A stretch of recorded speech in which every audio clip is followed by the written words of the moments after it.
ওরে বাবারে, বাইরে তো ভীষণ বৃষ্টি হচ্ছে। ম্যাডাম তো ছাতাও ভুলে গেছে। ম্যাডাম তো বৃষ্টিতে ভিজে যাবে আজকে। ম্যাডামের শরীর খারাপ করবে। তার জন্য কিছু একটা গরম গরম বানাতে হবে।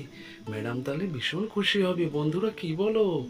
গরম গরম কিছু খেলে শরীর মন দুটোই ভালো থাকবে। কিন্তু ম্যাডাম যে কখন আসবে, আমার তো বানানো হয়ে গেছে, অনেকক্ষণ হয়ে গেল।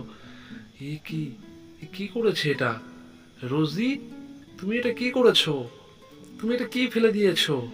ম্যাডাম, আপনার জন্য আমি গরম গরম বানিয়েছিলাম, আপনি যাতে বৃষ্টিতে ভিজে এসে এটা খেয়ে আরাম পান। কিন্তু আপনি আসেননি বলে তো লেট হয়ে গেছে। এটা ঠান্ডাও হয়ে গেছে। এখন আর খেয়ে কোনো লাভ হবে না। কিন্তু এটা খেয়ে তো দেখি কেমন হয়েছে। এটা তো ভীষণ টেস্টি লাগছে।